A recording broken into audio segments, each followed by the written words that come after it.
abriu aí? Conseguiu? Mateus capítulo 13. Mateus é o primeiro livro do Novo Testamento. 13, versículo 24. Diz assim.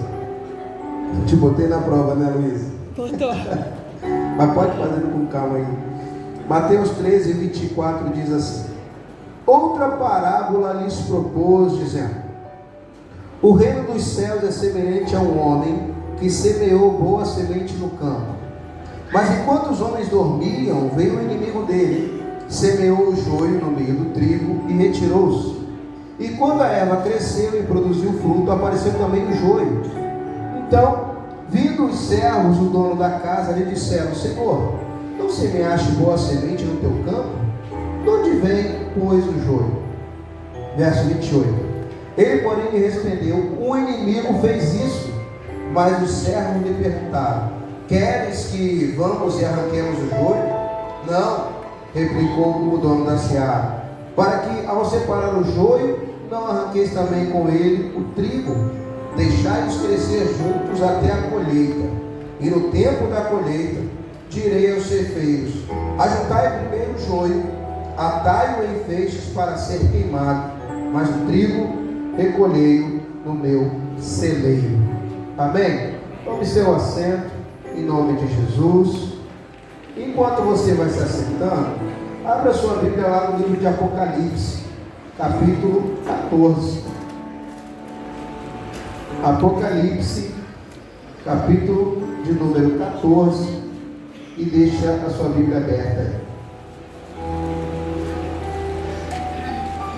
Esse ensino de Jesus é um ensino muito interessante sobre a diferença de trigo e de joio, e até o final da mensagem eu vou falar um pouco sobre isso. Mas no livro de Apocalipse, no capítulo 14, nós temos um relato de uma grande batalha que vai acontecer, e não apenas isso. Nós estamos diante de um capítulo muito intenso, onde a Bíblia fala sobre justamente o que Jesus acabou de falar. O livro de Apocalipse, para muita gente, é um livro que traz medo. Existem muitas pessoas que têm medo do livro de Apocalipse, porque eles pensam que o livro de Apocalipse fala sobre coisas ruins, sobre coisas que trazem destruição, trazem devastação, ou coisas que não são boas de um modo geral para as pessoas. Mas na verdade, o livro de Apocalipse ele foi escrito com uma intenção. Quando o livro do Apocalipse ele foi escrito pelo apóstolo João, o povo estava sofrendo uma dura perseguição. Havia uma perseguição por parte dos romanos. Os cristãos, eles eram pendurados em postes, jogado piche neles e ateado fogo neles. Eles serviam de lâmpadas acesas nos postes, de tochas humanas, e havia uma intensa perseguição. Então o Apocalipse ele foi escrito justamente para que os cristãos eles entendessem que todo o controle de todas as coisas, de todos os tempos, sempre esteve na mão de Deus. Sempre está na mão de Deus, nunca fugiu do controle. Não importa o que aconteça comigo, não importa o que aconteça com a humanidade, não importa o que aconteça com os cristãos, Deus sempre esteve no controle. Deus sempre está no controle. E o livro de Apocalipse, ele foi um livro para trazer esperança para o povo. Ele foi um livro que ele foi usado, escrito na verdade, para mostrar que Deus tem o controle de todas as coisas, mas para trazer alívio, fortalecimento, esperança para os cristãos. Apocalipse, ao contrário do que muita gente pensa sobre destruição, não. A palavra Apocalipse no original ela significa revelação, ou seja, a revelação de Deus das coisas que vão acontecer no futuro da humanidade. Isso demonstra que Deus tem o controle de todas as coisas. Então, quando as pessoas falam que vão usar lá saindo do Apocalipse, fica tranquilo. Saindo do Apocalipse não é lugar para você sair de lá muito confrontado, chorando. Às vezes vai, mas na verdade aquele lugar lá vai ser um lugar de cura, vai ser um lugar de esperança, vai ser um lugar onde você vai sair de lá renovado, amém? Em nome de Jesus. Então, se você for para sair do Apocalipse, fica tranquilo que você vai sair de lá renovado, tá? Mas nesse capítulo especial, no capítulo 14 de Apocalipse, ele é dividido em basicamente três etapas ou três momentos dentro desse texto. A gente lê esse texto e é um texto onde tem muitos significados. Existe realmente uma dificuldade na interpretação do livro de Apocalipse por conta de alguns intérpretes, né? Mas a Bíblia é uma só, a verdade é uma só, amém? E não sou detentor da verdade, e eu não quero me aprofundar muito nessas questões simbólicas aqui, mas eu quero falar de algo que vai mexer com certeza com o seu coração aí. Então, no livro de Apocalipse, a partir do versículo 6, na verdade do 1, todo o capítulo aí, vai trazendo algumas revelações importantes, algumas coisas importantes, e a gente divide esse capítulo em basicamente 3. Quem vencerá com Cristo? 3 partes, né? As vozes que estão no Apocalipse e o que essas vozes falam, e a hora da separação. Então, se eu tivesse que dar algum tema para essa mensagem, seria a queima do joio. Seria, na verdade, esse o tema que a gente vai estar compartilhando. Mas eu quero compartilhar com vocês um pouquinho, antes de chegar literalmente na questão do joio, sobre essa questão aí de quem é que vai vencer com Cristo. Você que gosta de anotar, então anota aí os 3 pontos principais. Você que é pregador, anota aí. Quem é que vai vencer com Cristo? Olha no versículo 2, no versículo 1, diz assim: olhei e eis o Cordeiro em pé sobre o monte Sião, e com ele 144.000, tendo na fronte escrito o seu nome e o nome de seu pai. Ouvi a voz do céu como de muitas águas, como voz de grande trovão. Também a voz que ouvi era como de arpistas, quando tangem a harpa. Entoava um novo cântico diante do trono, diante dos 4 seres viventes e dos anciãos. E ninguém pôde aprender o cântico, senão os 144.000 que foram comprados da terra. A Bíblia diz que havia 144.000 que João tinha visto, e esse é um número simbólico. Ele é um símbolo, ele é um número profético, que na verdade fala de 12 vezes 12 milhares, onde são 12 simbolizando o Antigo Testamento através da vida das 12 tribos de Israel, e as 12 colunas que a gente vê lá na Cidade Santa, que são os 12 apóstolos, representando a igreja do Senhor. Então 12 na Bíblia fala de totalidade, de completude, de algo que engloba todas as coisas. E quando a Bíblia diz que havia 144.000, na verdade era uma representação das pessoas. Existe até uma religião que por algum tempo eles acreditavam que os 144.000 eram eles mesmos, mas a religião deles cresceu tanto que depois eles tiveram que mudar algumas coisas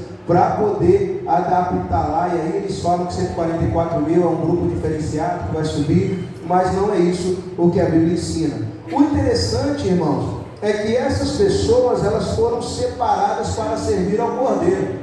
Você foi separado para servir o Cordeiro? Não? Você foi separado também? Então esse número fala de você. É interessante que as características dessas pessoas, eles têm o nome na testa, o nome do Cordeiro. E isso fala sobre uma transformação que acontece na mente da gente quando nós entregamos a nossa vida para Jesus. Ei, deixa eu te falar, não estou falando de lavagem cerebral, eu estou falando de mudança de mentalidade, renovação de mente. A Bíblia diz em Romanos 12:2 que nós precisamos, renovar a nossa mente, renovar o nosso entendimento. E a Bíblia diz em Romanos capítulo 2 que a gente tem essa possibilidade de fazer isso com a ajuda do Espírito Santo. Nós somos transformados. Então quando a Bíblia fala sobre esse nome na testa, está falando que nós somos marcados pelo Espírito Santo e nós temos um dono. Por que na testa? Porque é o lugar mais visível, porque é onde as pessoas veem. Então existe uma marcação aí na nossa cabeça. E é interessante que esse texto também fala a respeito do que serve e do que não serve, de quem serve a Deus e de quem não serve a Deus. A Bíblia diz em Malaquias, capítulo 3, versículo 18, que chegará um dia em que as pessoas vão olhar e vão saber diferenciar quem é santo e quem é injusto, quem serve a Deus e quem não serve, quem crê no Senhor Jesus e quem não crê. E esse tempo está chegando, irmãos. Está chegando o momento onde as pessoas, elas vão ser diferenciadas. E quais são as características dessas pessoas? Ela tem os nomes de Deus em suas testas. elas são verdadeiras adoradoras. E preste atenção, a Bíblia nunca disse que Deus precisa ou está procurando adoração. Deus tem adoração 24 horas por dia. Os anjos, os querubins ficam entoando o tempo todo: santo, santo, santo é o Senhor dos exércitos. Não é desafinado, não é que muda a entonação de voz, não é algo falso, é algo verdadeiro. Então existe adoração 24 horas. A Bíblia diz que os 24 anciãos, eles tiram as suas coroas e lançam aos pés do Cordeiro. Fala de adoração perfeita, onde toda a autoridade está sendo dada a Jesus. Então Deus, ele nunca procurou adoração, isso ele sempre teve. Mas a Bíblia diz que eles procuram os verdadeiros adoradores. E aí existe uma diferença, porque adorador não é apenas aquele que canta. Adorador é aquele que vive o que prega, é aquele que vive a palavra. E são esses que Deus está procurando. E a Bíblia diz que eles entoavam o cântico diante do trono. Eles eram verdadeiros adoradores. Fala também no versículo 4 que eles não se macularam com mulheres, porque são castos. E algumas outras passagens diz que eles são virgens. Pastor, então quer dizer que eles nunca tiveram relação com mulher? Não, a simbologia aqui traz a ideia de que eles são castos porque eles só seguem a Jesus. Eles seguem única e exclusivamente a Jesus. E as mulheres aqui simbolizam a igreja.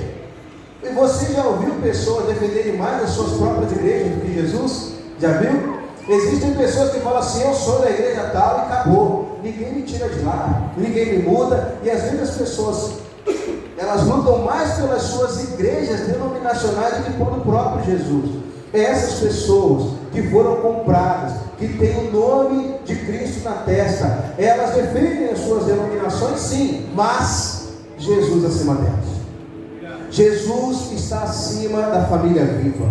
Jesus continua sendo o Senhor da família viva. E nós vamos defender a nossa denominação, mas em primeiro lugar continua sendo Jesus, o Senhor de todas as coisas, assentado no trono. Então a característica dessas pessoas são pessoas que defendem e honram a Jesus, são seus verdadeiros adoradores, seguem ao Cordeiro. A Bíblia diz que eles são seguidores por onde quer que Jesus vá, são que foram redimidos dentre os homens. A palavra remissão traz a ideia de uma pessoa que foi comprada, traz a ideia de uma pessoa que ela foi completamente comprada, ela foi redimida. A Bíblia diz em 1 Pedro capítulo 1 versículo 18 e 19 que nós não fomos comprados no nosso fútil procedimento com coisas corruptíveis como ouro, prata ou pedras preciosas, mas nós fomos comprados pelo sangue de Jesus, um sangue poderoso, imaculado, perfeito. Você não foi comprado por ouro, você não foi comprado por nenhum tipo de joia, você foi comprado pelo sangue de Jesus. Você tem dono, você pertence a um Deus, você não está largado. Houve uma compra, houve uma remissão. E aí a Bíblia diz também lá no finalzinho, no versículo 5: e não se achou mentira em sua boca. Essas pessoas que serão vitoriosas com Cristo, elas têm algumas características, são essas que a gente falou. A pergunta a ser feita é: eu me encaixo dentro disso? Eu estou aqui, eu sou assim também? Eu não vivo mentira. A Bíblia diz aí que não se achou mentira, não é enganado e não engana as pessoas, não fica contando mentira. E gente, por muito tempo algumas pessoas falaram sobre as mentirinhas brancas. Vocês já ouviram falar isso? Aquela mentira que a gente faz, a gente não, né? Está amarrado, mas que as pessoas falam aí para poder não desagradar alguém, ou para não magoar alguém, ou faz para sair de alguma situação difícil. É mentira também, é pecado. Não existe mentirinha ou mentirona, amém? A consequência daquelas mentiras é que são catastróficas dependendo da situação. Então a Bíblia diz que aqueles que serão vitoriosos com Jesus, eles não mentem, eles falam e eles cumprem. A Bíblia diz lá em Salmos, se não me engano, versículo 15, que as pessoas que vão morar no céu são aquelas pessoas que falam e cumprem, inclusive com dano próprio. Se eu por algum motivo marquei alguma coisa com você e deu alguma coisa errada, eu acordei alguma coisa com você, deu alguma coisa errada, eu vou ficar no prejuízo pela minha palavra. Se a gente não tiver uma mudança de acordo numa conversa, eu preciso ficar no prejuízo. Por quê? Porque eu vou vencer com Cristo. Eu quero ser vitorioso com Cristo. A Bíblia diz, nós lemos no começo, que ele vai estar em Sião reinando e 144 mil com ele. Esse número simbólico. Eu quero estar lá com Jesus. Você quer também? Não? Você quer estar com Jesus, governando, reinando com Cristo? É isso. E são características das pessoas que hão de ser salvas. E aí, essa é a primeira parte aí que nós falamos, que é justamente quem são as pessoas que vencerão com Cristo. Mas existe ainda um segundo ponto que fala sobre as vozes que estão dentro desse capítulo 14. A Bíblia diz que alguns anjos saíram com algumas palavras, e uma delas, que está no versículo 6, viu outro anjo voando pelo meio do céu, tendo o evangelho eterno para pregar aos que se assentam sobre a terra. As vozes, elas anunciam alguma coisa. As vozes, elas falam alguma coisa. Elas trazem algum tipo de anúncio, algum tipo de comunicação. O que eu estou fazendo com vocês agora, vocês estão ouvindo a minha voz, é um tipo de comunicação. E dentro do livro de Apocalipse, todas as vezes que aparece alguma coisa do tipo de vozes sendo falada, geralmente traz um anúncio de alguma coisa. Nesse contexto, sai um anjo falando sobre o evangelho. O que é que a gente deve pregar nesse final? O que é que nós devemos começar a pregar nesse momento último que nós estamos vivendo? Primeira coisa, nós precisamos pregar o evangelho a todas as pessoas. Precisamos pregar o evangelho em todos os lugares. Precisamos pregar o evangelho a todas as nações. Uma coisa que Deus tem me cobrado muito nesses últimos dias é olhar as pessoas como pessoas que elas são. De vez em quando a gente olha para algumas pessoas e a gente tem a sensação de que porque elas pecaram, ou porque elas cometeram algum erro, ou cometeram alguma dificuldade, ou se afastaram do evangelho, por algum motivo, a gente acaba desistindo dessas pessoas e não dando mais oportunidade de um evangelho para elas. Absolutamente. Nós não podemos fazer isso. Nós precisamos pregar o evangelho a toda criatura. Nós precisamos falar de Jesus para toda criatura. Por isso é que eu estou muito em breve fazendo essa escola de líderes, para trazer uma preparação rápida para você pregar o evangelho, para você ir abrir células, para você ir até a casa das pessoas. Irmãos, nós vivemos por um período muito acomodado na nossa igreja, de alguns anos para cá, de algumas décadas para cá. A Bíblia diz que os apóstolos, eles saíram para pregar o evangelho. Igreja no original significa eclésia, chamados para fora. O tempo dos apóstolos, eles iam. Em algum momento da história, que eu não sei identificar quando, nós invertemos as coisas e começamos a querer que as pessoas viessem até nós. E a gente convida ela para vir para o culto, a gente chama ela para vir para cá, a gente chama, mas a pessoa fala assim: não vou não. A gente muitas vezes não consegue ir até elas. E isso é um problema que a gente tem que mudar na nossa geração. As pessoas estão morrendo lá fora, as pessoas estão se suicidando. As pessoas estão entrando e se envenenando por bebidas, achando que vão ter alguma satisfação, alguma alegria. E eu e você, nós temos a solução para o mundo. Nós temos Jesus na nossa vida. Nós temos a pregação do evangelho. Nós temos a solução para a vida das pessoas. E ela se chama Jesus Cristo Nazareno. Então a gente, não que eu não vou convidar as pessoas para vir, é uma bênção estar aqui, mas nós precisamos também nos levantar para ir lá fora, para buscar aquelas pessoas que estão precisando. Pessoas que por um momento estiveram aqui com a gente, pessoas que por algum motivo acabaram se afastando, se desviando. Nós seremos usados nesse último momento para trazer essas pessoas de volta para o reino, para o rebanho, para a glória de Jesus. A Bíblia diz que aquele que encobre multidão que aquele que ganha um pecador encobre multidão de pecados. O que é para pregar nesse último tempo? Prega o evangelho, fala das boas novas. Pastor, mas eu não conheço a Bíblia, não sei ler a Bíblia. Deus mudou a sua vida, sim ou não? Deus mudou a sua história. Quando você olha para o passado, você era um. Quando você olha agora, você é outro. Independente das dificuldades, você é outra pessoa. Pronto, fala o que Jesus fez. sua vida, fala o que Jesus está fazendo. Não sabe nada, fala, o Senhor é meu pastor e nada me faltará. E começa por aí. A Bíblia fala que não vai faltar nada, se Deus for seu pastor. E começa a pregar. Sabe, existem coisas, irmãos, que quando a gente se coloca à disposição para fazer, o Espírito Santo de Deus se carrega de colocar as palavras nos nossos lábios. Não estou aqui falando que a gente não tem que se preparar. Não, precisamos sim nos preparar. Mas não é por falta de preparação que a gente tem que parar de pregar o Evangelho. A Bíblia diz, Jesus dizendo, quando vocês forem até os reis, não se preocupem com o que vocês vão falar, porque naquele momento o Espírito Santo lhes concederá o que vocês terão que falar. Por isso preguem o Evangelho, vão, façam discípulos, falem de Jesus para as pessoas. Estamos chegando nos últimos dias e nós temos a solução para o mundo. As pessoas vão nos procurar, mas nós também vamos até elas para poder salvar pessoas, amém? O que mais que a gente tem que pregar nesse último tempo? A Bíblia diz que nós precisamos pregar que as pessoas precisam temer a Deus e render-lhe glória. Hoje nós vivemos um momento onde a reverência a Deus e o temor de Deus parece que vai escapulindo pelos nossos dedos. A gente entra nos cultos, a gente vem para a igreja e não tem temor mais do Deus que a gente serve no meio das pregações, no meio dos louvores.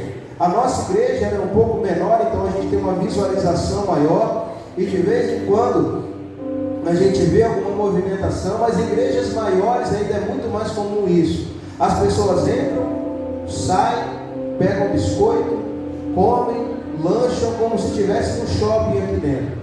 E o temor sumiu, a reverência sumiu, o respeito por Deus sumiu. Quem sou eu, pastor Isaac, para que haja algum tipo de reverência ou respeito? Eu não sou ninguém, não sou nada. Mas o Deus que nós servimos e que prestamos culto aqui precisa ser temido. Ele precisa ser honrado. Ele precisa ser respeitado. Ele precisa ser glorificado.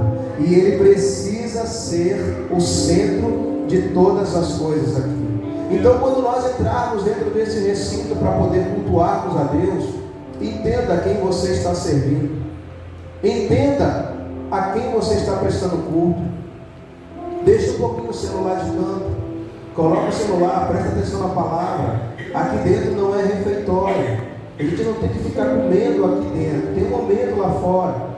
Mas, queridos, eu quero muito que essa nova geração, principalmente dos jovens, aprendam a respeitar e a temer a Deus. A Bíblia diz, jovem, de tudo que tem que se guardar guarda o seu coração e as fontes de vida. Mas lembre-se que no final de todas as coisas, vocês vão prestar conta com Deus Todo-Poderoso. A gente precisa ter reverência.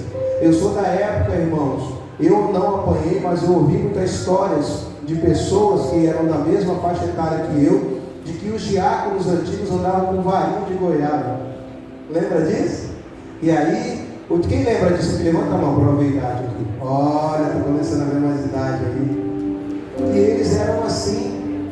E às vezes, quando ficava de conversa, o diácono vinha e pum, uma varinha. E quando as pessoas começavam a conversar, vinha com alguma outra coisa.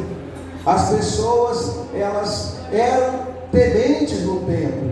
E por muito tempo as pessoas ficavam olhando, poxa, mas não pode fazer tudo. Hoje em dia, se a gente falar um pouquinho mais alto com alguém, a pessoa já se aborrece e sai da igreja. Deixa eu te falar, nós estamos ensinando vocês a temerem a Deus, a respeitar a Deus.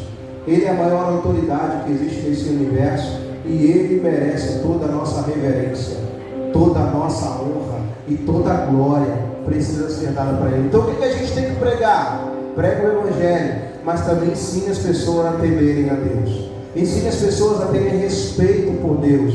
Ensine as pessoas a dar glórias a Deus. Uma outra coisa também que a gente tem que pregar: caiu a Babilônia. Você pode ser alto? Caiu a grande Babilônia. Deus vai vencer a Babilônia. O que é Babilônia? Babilônia é um sistema mundano que corrompe tudo aquilo que se diz ser de Deus. A Bíblia diz que chegará um momento em que a Babilônia vai cair. A Babilônia é esse lugar de idolatria, um lugar de adoração. A Bíblia chega a dizer que João, ele vê uma mulher sentada num grande animal, numa grande besta, e essa é a Babilônia. Ela pegava o vinho, rodava e dava às pessoas, para que as pessoas ficassem bêbadas com as suas glórias, com as suas luxúrias. E a Bíblia está nos dizendo que Deus, que o Senhor Jesus venceu a grande Babilônia. O sistema do mundo vai cair, vai ter só um reino, só um rei, só um Deus governando. Esse sistema, essa doideira toda que está acontecendo, essa maluquice toda, vai acabar. Prega lá fora, a Babilônia caiu, não tem mais vez. Agora o reino é do Messias, o reino é do Senhor Jesus.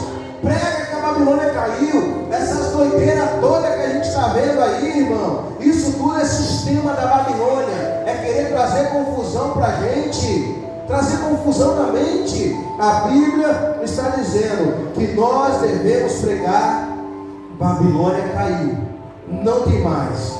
Nós temos um Deus sobre a nossa vida que governa a nossa mente, o nosso coração, e Ele é o Senhor da nossa vida. Então a Babilônia caiu. Precisamos pregar isso. Deixa eu te dizer, vai chegar um tempo de julgamento, tá? Tudo que está sendo feito, essa loucura toda que a gente está vendo aí, não é só aqui no Brasil não, em vários lugares do mundo, a gente está vendo cada coisa absurda. Sistema babilônico vai cair. O sistema babilônico fala sobre pessoas que vivem de maneira religiosa. Gente, a aparência de crente não salva. Eu sei fazer cara de crente. Eu sei fazer cara de crente, ó.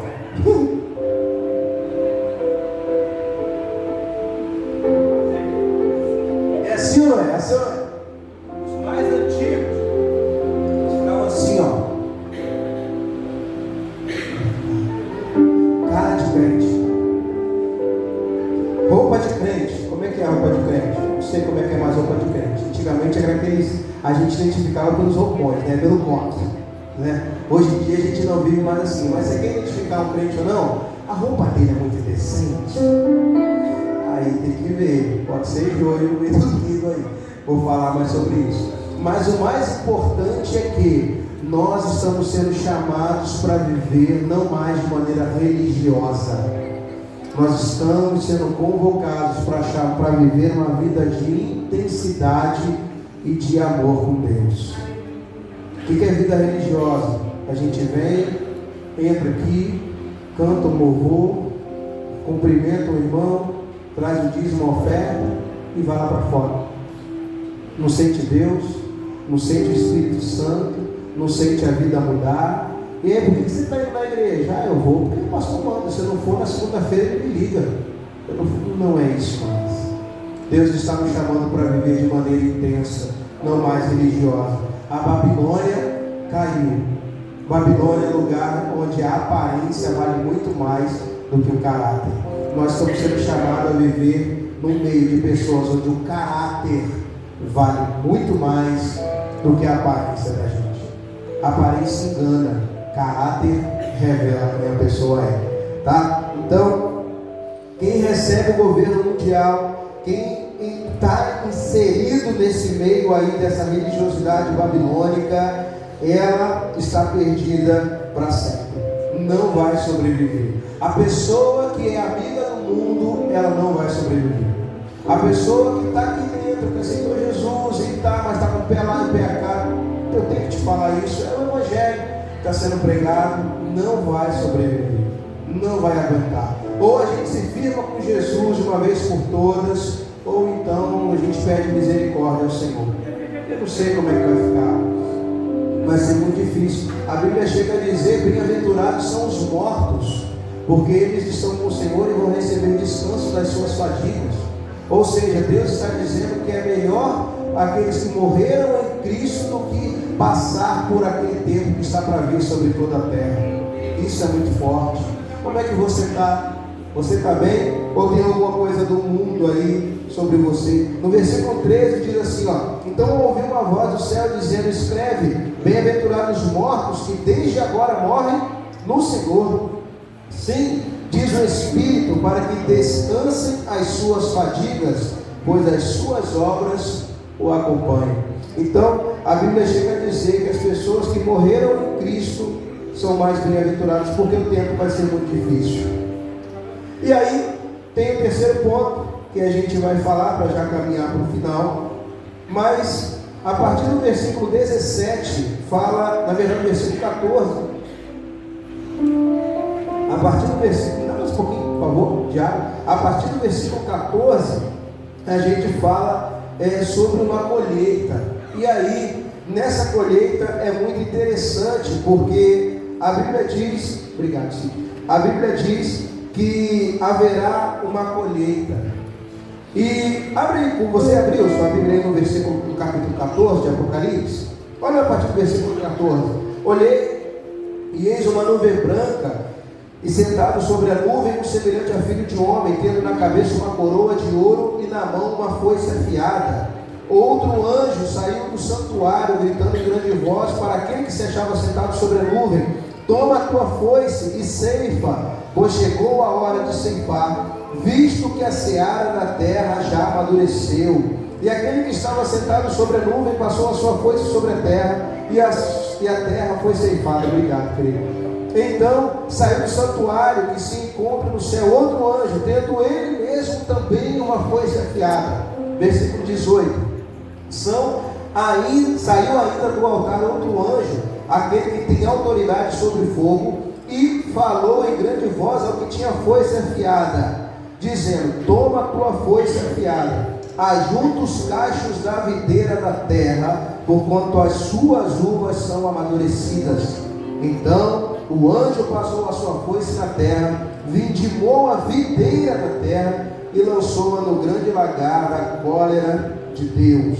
E o lagar foi pisado fora da cidade, e correu sangue do lagar até aos freios dos cavalos, numa extensão de 1.600 estádios. A Bíblia fala de uma colheita, e enquanto que lá no livro de Mateus Jesus está falando sobre trigo e joio, aqui no livro de Apocalipse a Bíblia faz uma relação com a uva, e a uva está ligada aonde?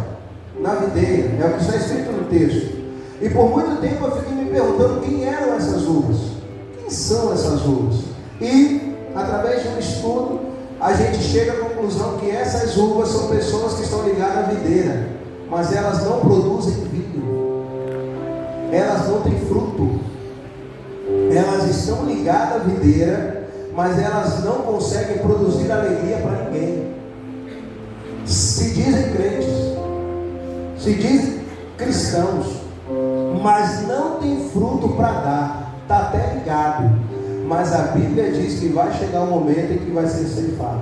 E aí a gente volta lá para Mateus capítulo 13, volta lá, Mateus capítulo 13, para a gente começar a concluir.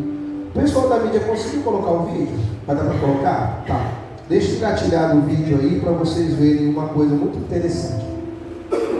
Bom, no capítulo 13, no versículo 24, nós lemos a parábola que Jesus contou. Porém, no versículo 30, ainda dentro desse contexto, no 24, é importante a gente perceber algumas coisas. Olha só. Primeiro, é que os homens dormiram. Você ouviu a parábola? Jesus está contando uma parábola e ele diz que um homem semeou trigo, e aí depois nasceu trigo e joio, porque os homens dormiram, e aí veio o inimigo e plantou joio junto com trigo.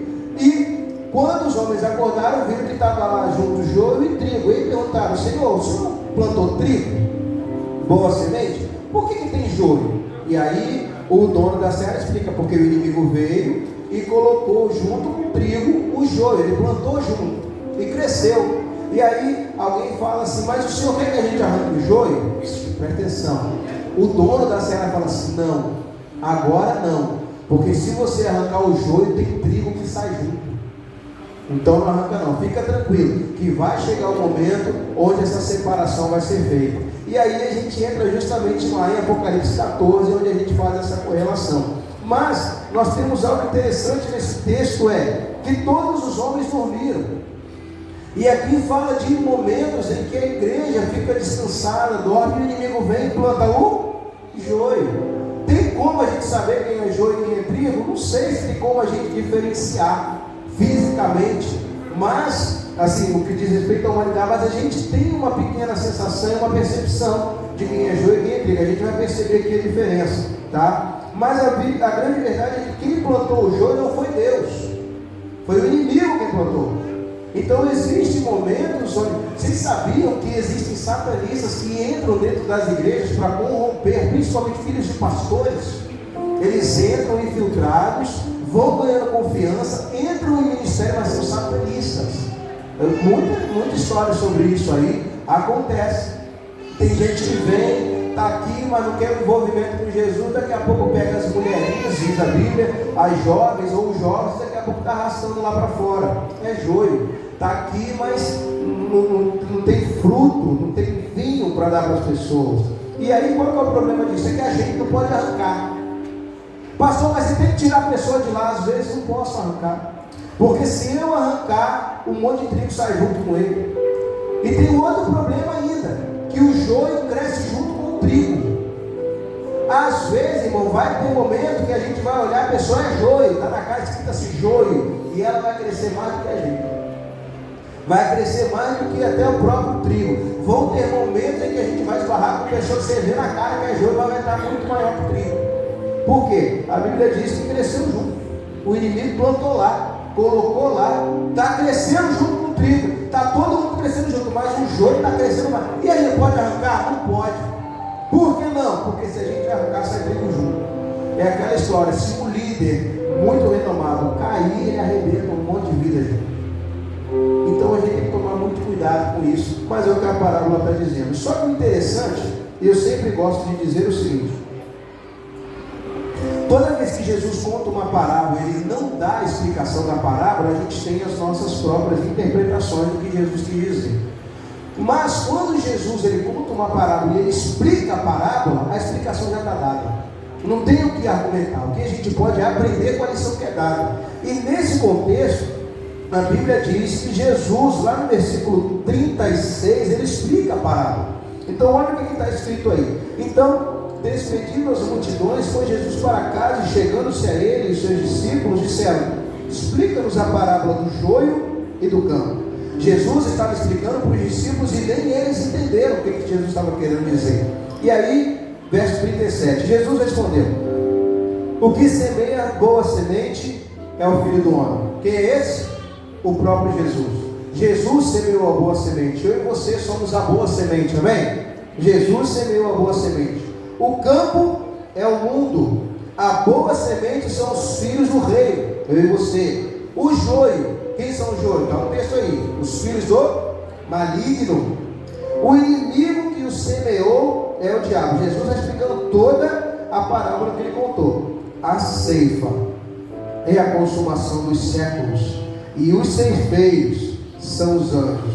Pois assim como o joio é colhido e lançado no fogo, assim será na consumação dos séculos.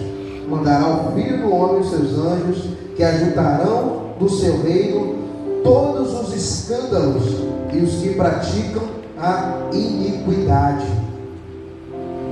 e os lançarão na fornalha acesa. Ali haverá choro e ranger de dentes. Então os justos resplandecerão como o sol no reino de seu Pai. Quem tem ouvidos para ouvir, ouça. Essa expressão no final é como se Jesus dissesse o seguinte: redobre a sua atenção para o que eu estou falando. Quem tem ouvidos para ouvir, ouça. O trigo vai ser recolhido. O trigo vai resplandecer como o sol no reino de seu Pai. O trigo vai resplandecer. Já viu o sol ao meio-dia, aquele sol que não tem nuvem? É assim que o trigo vai resplandecer, mas o joio vai ser retirado e jogado no lago de fogo e enxofre. E qual é a característica do joio? O joio, ele parece trigo, mas não é trigo. O joio, ele causa escândalo. E deixa eu abrir um pouquinho aqui, sem querer entrar muito na sua intimidade, mas vê aí.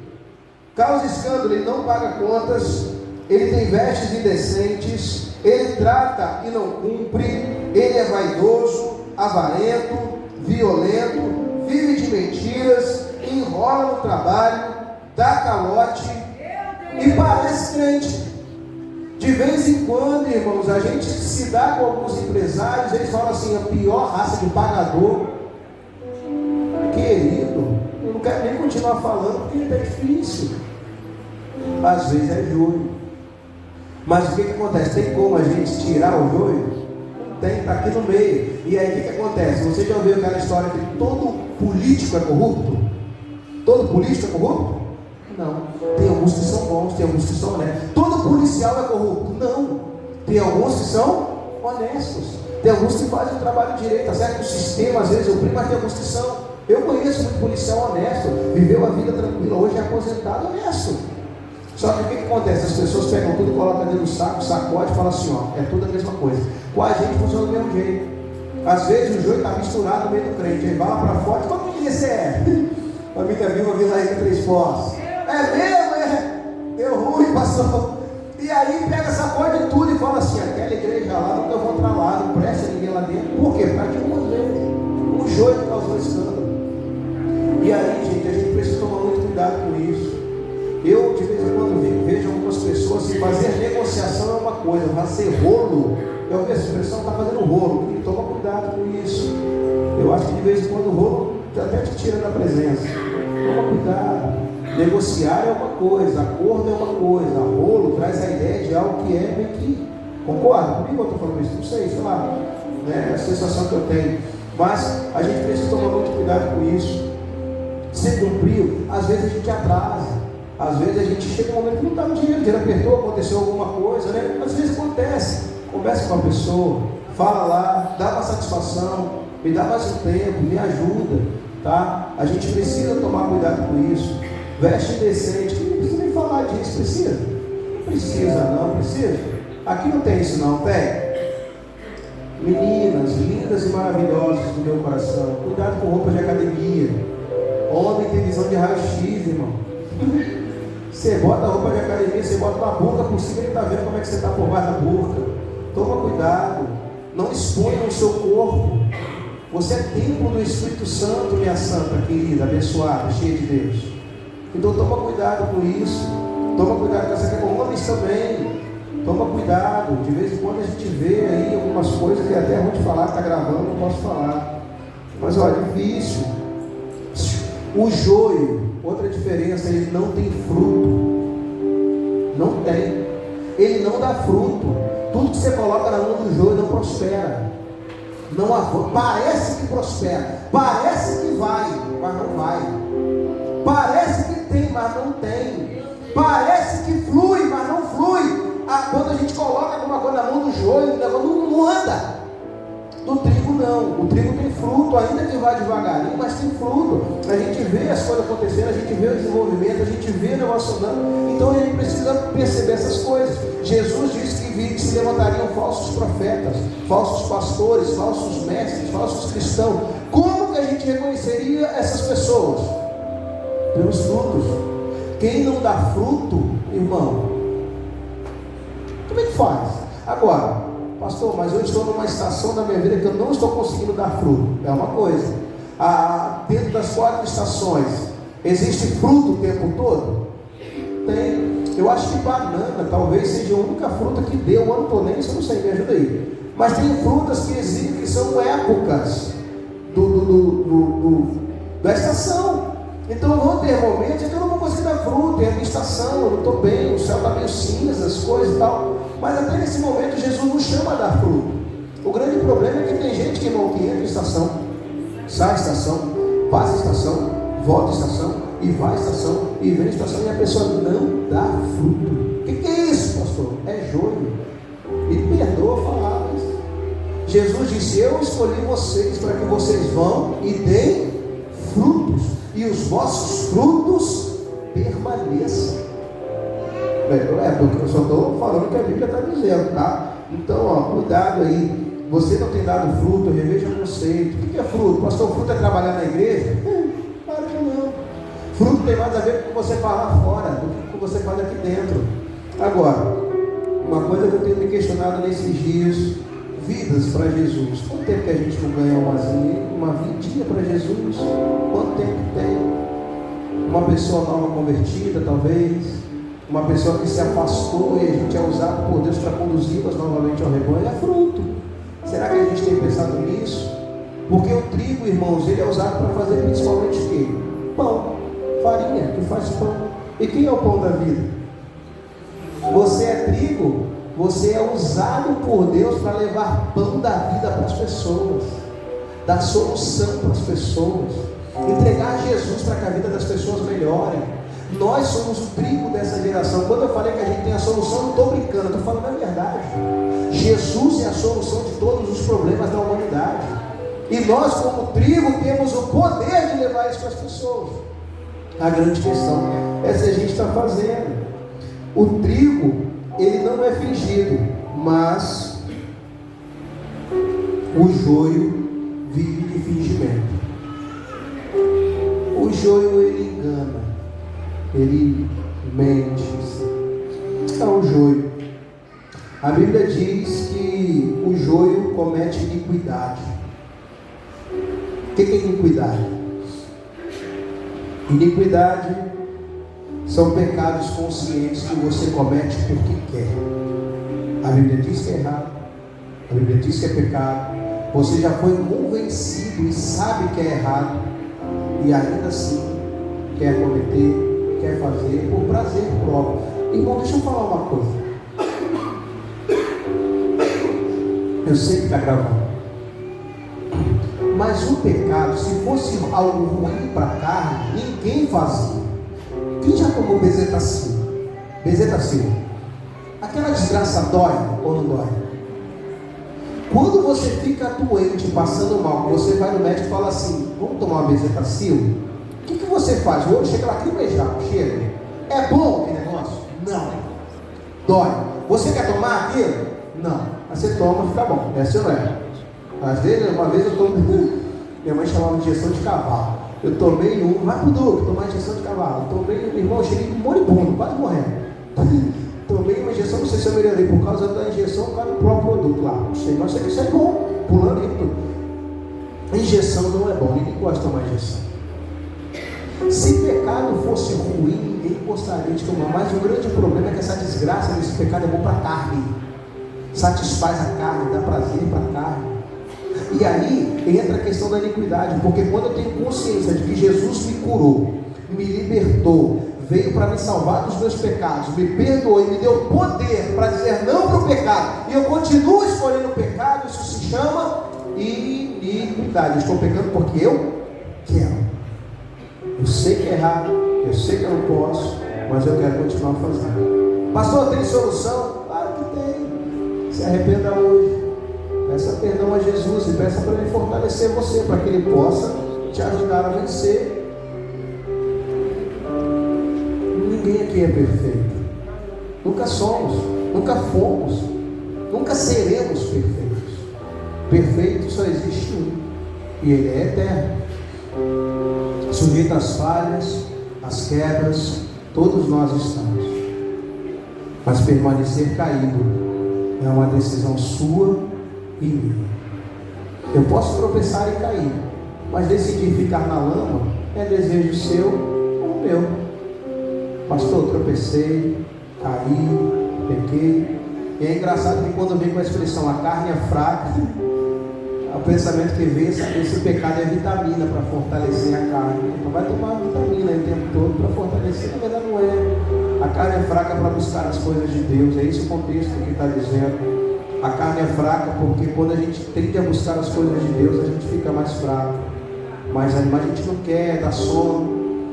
Você vai para o cinema, você vê lá Harry Potter, você vê mais o que? Missão Impossível, mais o que? Vê Marvel, 3 horas sentado, você não levanta nem para ir no banheiro, irmão.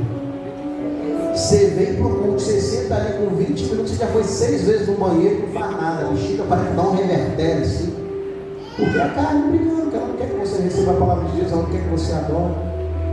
E aí cabe a gente lutar, pelejar, guerrear e falar assim: eu vou entregar o melhor louvor e adoração para Deus. Coloque-se pé comigo para parecer que está acabando.